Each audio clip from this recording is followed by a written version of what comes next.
Hello, everybody. Today we got Alan Grosheider from Blue 222. Welcome, Adam. Hey, Marco. How's it going? Good. Thanks for coming on. Okay, well, I'd like to start with you. Can you share a bit about your background? Sure. I have been in the real estate inspection industry for a long time. I started a company years ago called ESA1 that ended up raising venture capital funds and building a national company that did primarily environmental inspections and building inspections, really focused on the commercial side. So been in the industry for a really long time and have just consistently seen a problem out there in that the entire industry is it's managed by emails, and so and it's just becoming clunkier and clunkier as time goes on, and other industries move more into automation.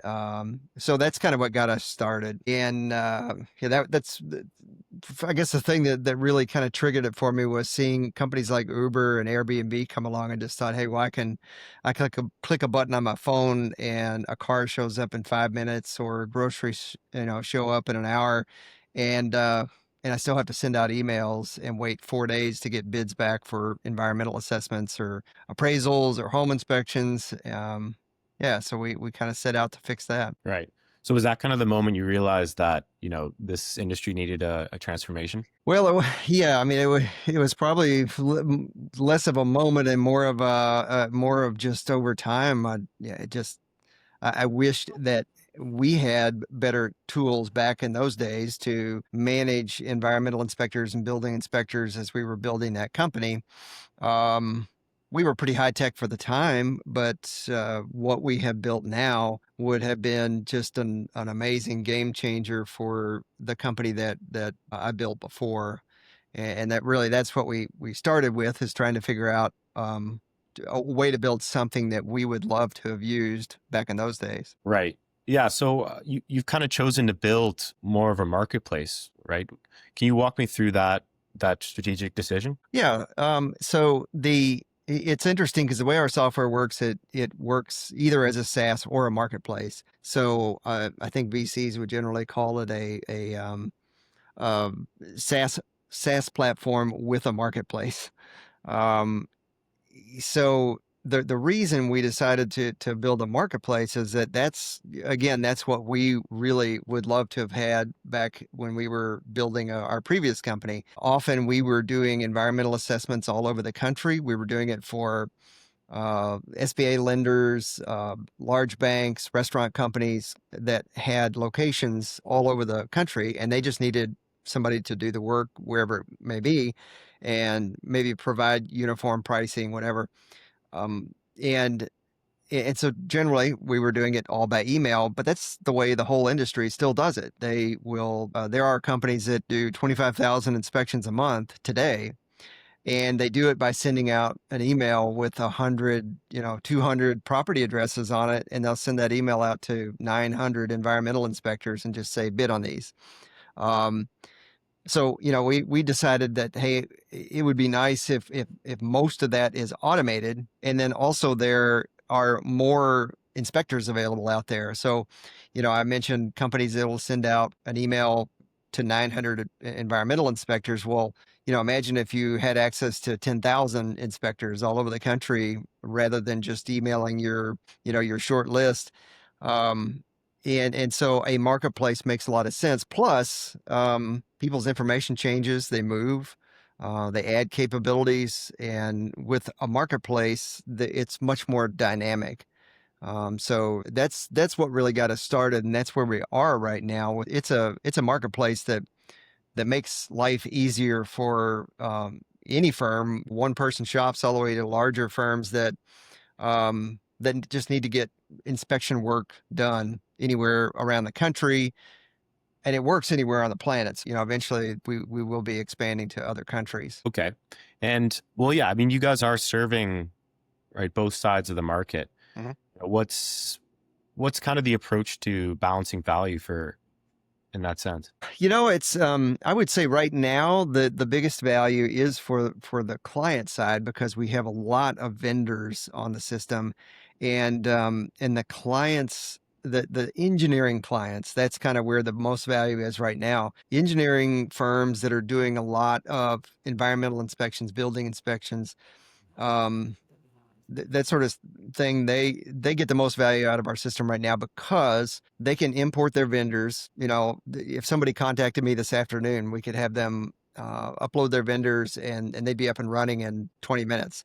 And then the entire process of emailing back and forth with vendors, most of it's automated. So companies that are sending out those emails with 100 property addresses on it, they're getting thousands of emails a day, and they have 30 people that are answering those emails and figuring out what bid goes with what property address and that sort of thing. Our system would automate all of that, and they could do the same work with 3 people. Or ideally, they can get 10 times as much work done with their 30 people, and they can add other services. Maybe they want to add lead inspections, asbestos surveys, appraisals, home inspections, whatever. They can find those vendors on our system and add them to their preferred vendor list and expand. So right now, the most of the value is on the client side. I guess I take that back, because the vendors also get access to more clients. And that's one nice thing on our, for the vendors, they get access to more clients. Where we are heading with AI implementation will be that, we're really focused on the vendor experience for the next few months, trying to create building an AI agent interaction for the vendors with our system that allow them to automate a lot of their workflow. So let's say that they're doing work for 10 or 15 different clients. It'll be one place. They can have all of their orders come in one place. They can bid projects just by talking to an AI agent on a Bluetooth 22 app. So that's kind of our short-term focus is going to be really making the experience amazing for vendors. Right. Okay.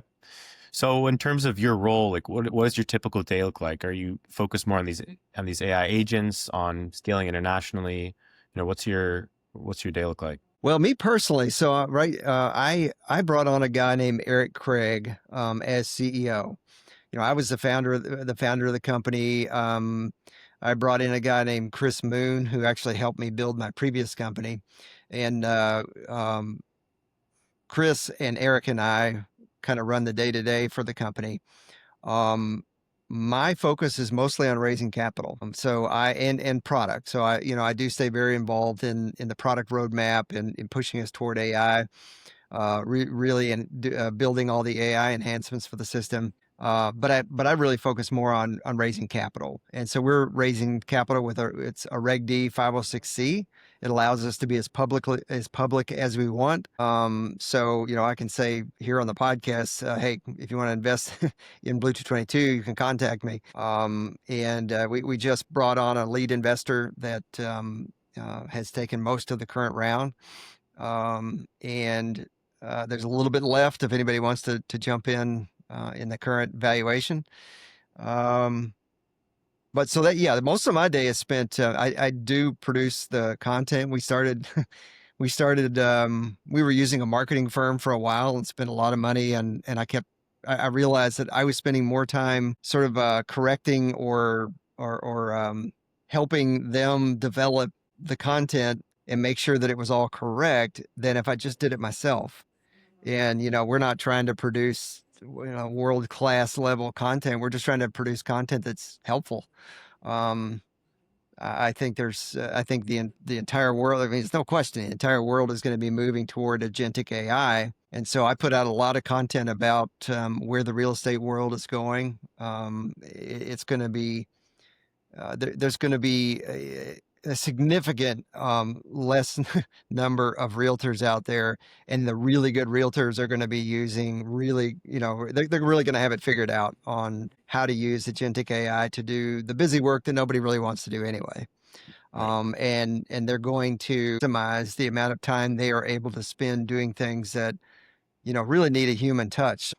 I heard a guy the other day say this really well. He's a realtor that is really trying to embrace AI, And he said, I don't have to do a whole lot of answering questions anymore because people are able to find out a lot on their own. I'm there when, when the shit hits the fan and somebody is upset and they need me to talk to them. And I'm like, that's probably going to be a successful realtor because it's going to go there. Right now there's a lot of junk.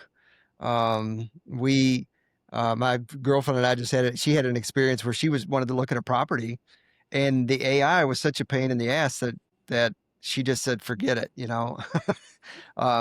because it kept saying, do you really, really want to buy a property? We really want to make sure you're not just browsing. And finally she just said, well, I might have been interested if you'd actually let me look at the property. So there's a lot of work to do out there in the AI world to make it useful. But what I see happening is it's going to, you will be doing a lot of interaction with agentic AI. When you're looking for a home, you're looking for a building, whatever it may be, you'll be scheduling to do visits with agentic AI. You will be an AI agent will be helping you really nail down exactly what you're looking for and find those properties. And then at some point you will talk to a person that is behind, they're at the center of all that AI, and they just really built a good process of, hey, when to hand off to a person or when to use the AI agents. So I think that's where the world is going. And so back to your original question, I put out a lot of content about that. I try to really stay up on what's happening in the world with the acceleration of AI. And then, pound it on investors. Just, I want to put it that way. Meeting investors and giving them an incredible opportunity to invest Yes, in Bluetooth 22. And, of course. we've been really lucky that we found, we've just got, we've got great investors, and we plan on continuing just to roll along with angel investors. We've made it very easy to invest, very, very small minimums. You have to be an accredited investor. But we want to make it fun for the investors and kind of build a great interaction between investors and the company managers and our clients. Great. Yeah, I mean, it is really changing super quickly. It's Yeah. hard to keep up. And on that point, what's the biggest surprise to you in terms of readiness for this type of technology? In this industry specifically, I would say. Oh, I think the biggest surprise is how resistant to change so many people are. It's going to happen, and I listen to a lot of like Peter Diamandis and those people that are all in podcasts, those that they're really on top of what's happening with AI. And they usually compare what's happening now. Often they compare what's happening now to what happened when the first sort of internet revolution happened, kind of the web 1.0, web 2.0. Right. We almost kind of skipped over web 3.0 and went right to AI. I think the AI agents are just such a dramatic change, but they're saying it's going to be 1,000 times more change in the world than even the internet provided. And the companies that are embracing it right now they're going to be good. And often what's happening, it's the companies that have some money to implement, and they really see what it can do for them internally to embrace AI. And they are building small teams that are testing out lots of stuff to figure out what works. So they're building it kind of in a scrum process. But what the biggest problem we see out there is that some of the big companies that are, engineering firms, real estate firms, they have grown, they've always used just email, and they create processes around email. And to begin to shift to a more agentic AI flow is it's a big step for them. Even though it's not that big of a step, but it's almost like they have this mental stick on, hey, we've built processes and we like our processes. There's going to be a lot of companies that just disappear because some of those companies, what they are doing, a lot of agentic AI will just automatically do. And I believe in our industry, you're going to see, companies that have 3 people that are behemoths in the industry because they're able to use AI like, system like ours and manage 10,000 projects a month because they really embraced AI. And then the big firms that are still trying to do everything really manually, they're going to be in trouble. Their prices are not going to be able to compete. Their speed, their quality, the availability of vendors. So there's so many things that will just start to bottleneck. And these small firms that are really jumping on it, man, they are going to kick butt. Yeah. So I think a big problem is, hey, quit dragging your feet. Companies that are dragging their feet are just going to be in big trouble. Right. Yeah, there's a lot of hesitation. Yep. Well, I mean, on that point, how would you differentiate Blue 222, in a space that's attracting so much attention? Yeah. So, there's a lot going on in real estate with AI. But what you're mostly seeing right now are people just building agents that, everybody and their brother's building an AI realtor. And it's pretty much just an open AI, just a build on open AI, and they're putting Like a some real estate, custom training it on some real estate terminology. And hey, I've got an AI realtor. Those are not going to survive. It'll be the companies that are already really thinking ahead on the workflow, and the guardrails. So a company like Redfin, I'm watching them come along, and they just acquired Rocket Mortgage. I believe that's what it was. And they are really thinking ahead in terms of where is all this going and how do we create this entire ecosystem of automation with agentic AI. I think there's a few companies that are really thinking that way. Zillow is probably there. Compass is probably doing that. But you're not seeing much of that on the engineering side, on the the due diligence side. So I think the thing that differentiates us is that we've already built a marketplace, and we already have thousands of inspectors, of vendors on the system. We've got a long way to go to really get the system where we want it to be and to make it a really great user experience. But that's what we're focused on, and on making, creating workflows that are super easy for the vendor. I think a lot of companies haven't, there's a lot of companies out there that they're like, hey, we got a list of 900 environmental inspectors, and we've got a master service agreement with them. And, we kind of grind them down on costs. So they're agreeing to do every assessment for a low dollar. And so there's a lot of that out there, and they could care less about the vendor's experience. So to me, I think what we're trying to do is shift to more of a really great vendor experience. So they just love doing, working on our system, and they manage their entire workflow on our system. And when the large companies say, hey, Bob Smith, can we use your, can you be will you be one of our vendors? And Bob just says, sure, here's the link to my Blue 222 Right. account, and just send your requests here, or forward it to this email address, and then it kind of rolls into our system and gets automated. So I think that's how our goal is to try to just make it be a source of a ton of really good vendors, and that's makes it more attractive for the clients to build incredible workflows for the clients and the vendors, so that we're cutting the amount of time they have to spend doing busy work is reduced, by 90%. Most of these vendors, they'll go out and they'll do 2 or 3 home inspections, or 2 or 3 appraisals, whatever, per day. And then they come home and spend 2 hours sending emails to bid on projects.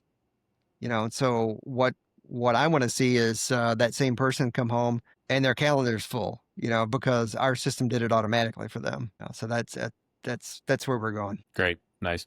So, well, let's talk about what's working well right now for the company, and maybe on the flip side, what's been more frustrating in scaling this marketplace? Let's see. I think what's working well is just we've been lucky, and I think part of the moat for our company is that Chris Moon and I, um, we know the market really well. We've been in it for a long time. Both of us were on the ground environmental assessors for years. Actually doing the work, and then built a national company that focused on environmental assessments and building inspections. So we know the market really well, and we know a lot of the people. So we were able to get a lot of early stage vendors on the system to kind of seed the system.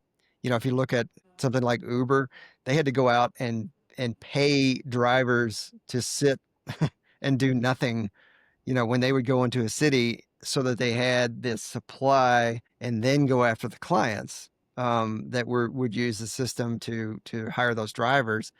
We were able to find people that were willing, they knew us and they trusted us to come onto the system. And again, we're trying to work really closely with them to make it software that they really want to use and they really want their clients to use, and they can manage all of their work through one place. So that's one thing.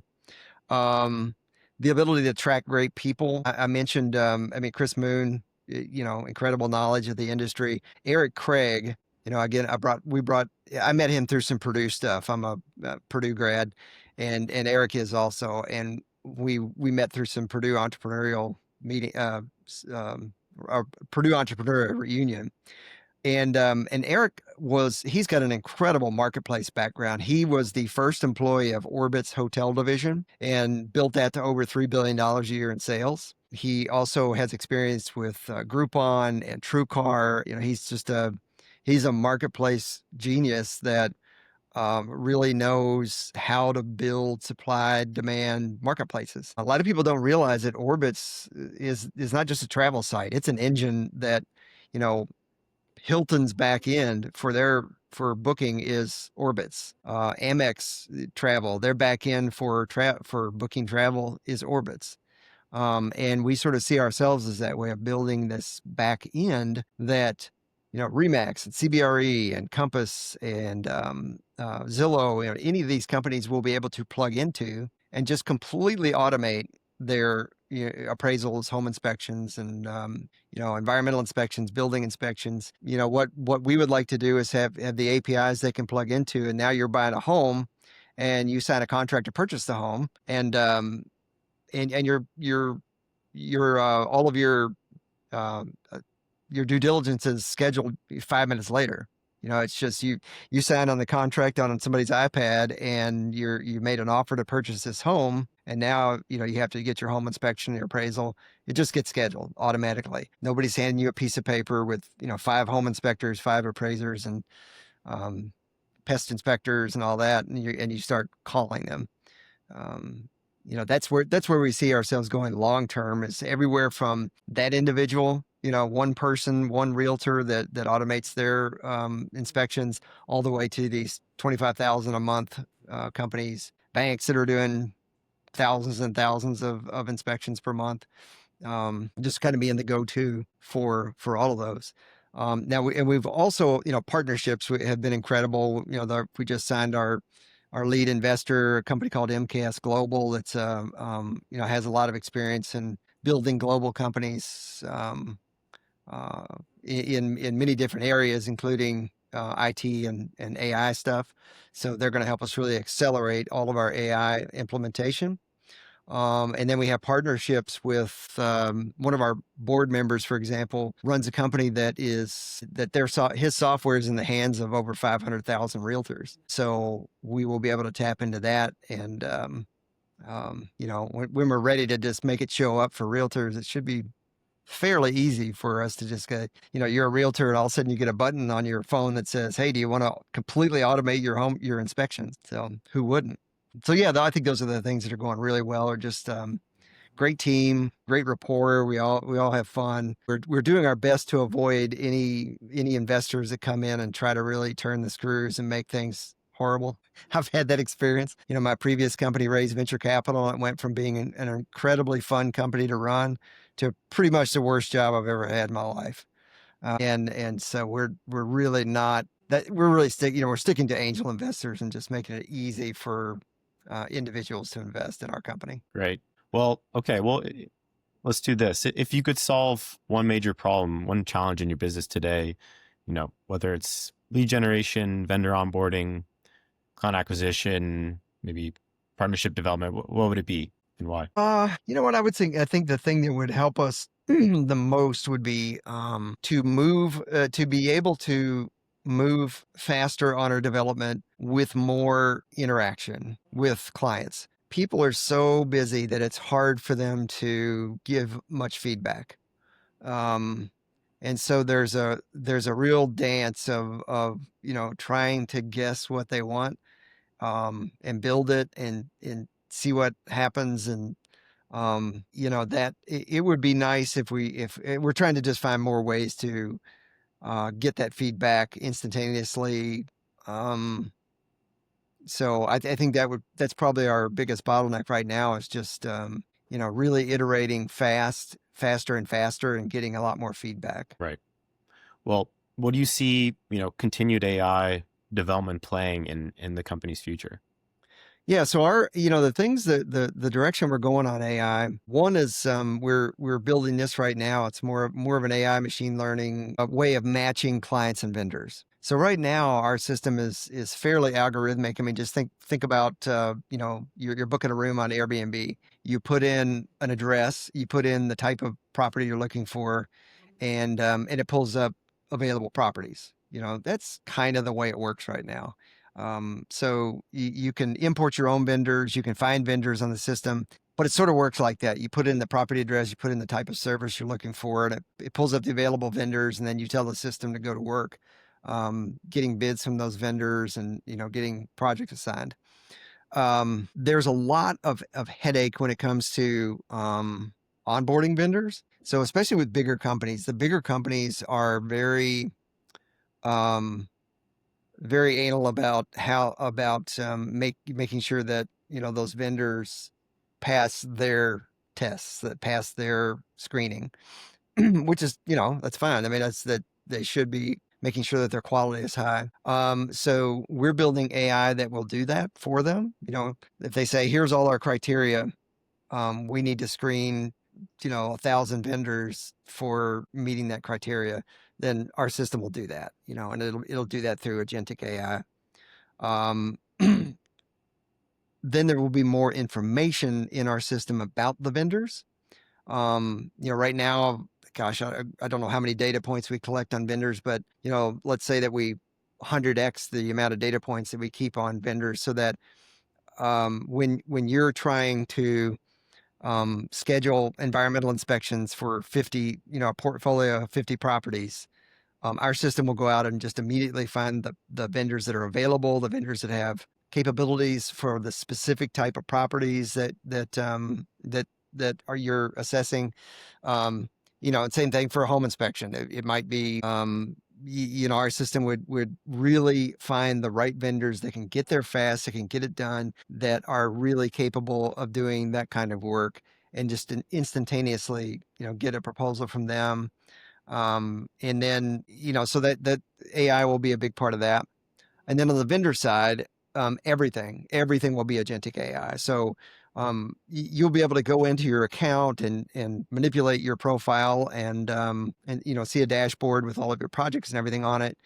But most of our clients will be just talking to an AI agent. They'll just say like, hey, how many projects do I have scheduled for the next 2 weeks?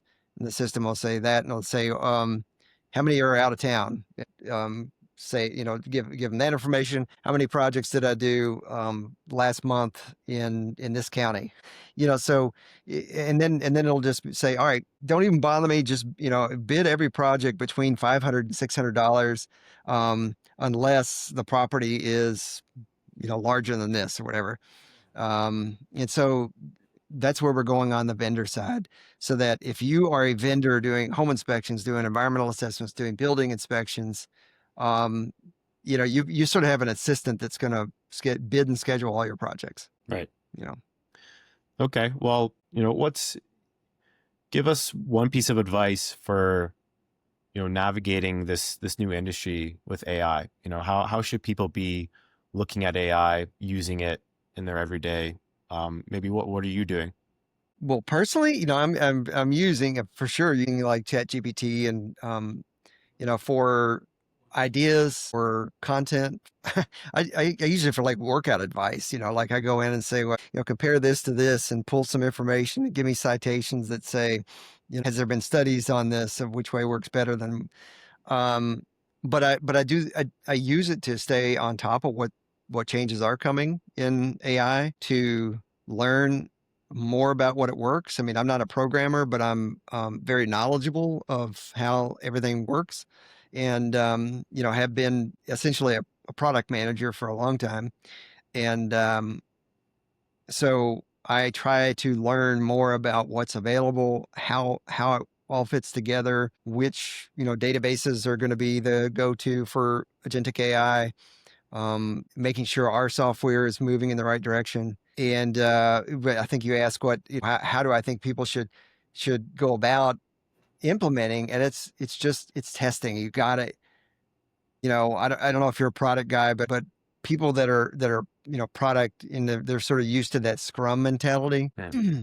I'm a huge fan of the Scrum process, and I've got certifications. I've got like the Scaled Agile Framework certification and CSPO certifications, and so I really believe in the process, and we're trying to build our company in sort of a Scaled Agile Framework way. Um, I think more companies should be thinking that way, and they should say, here's a small group, 5 people, we're going to test this AI out and see how it works. And we're not going to say, I think the companies that somebody up here in the executive boardroom says, hey, use this, and forces the whole company to use it.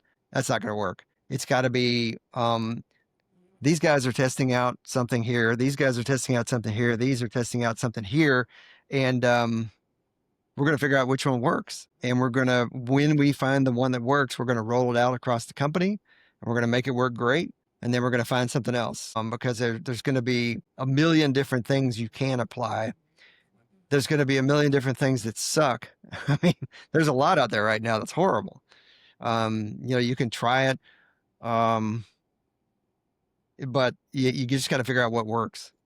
Right. And you have to, A/B test, iterate, fail fast, all the typical sort of product things. I think every company needs to be doing that throughout their workflow. Well, Alan, this has been fantastic.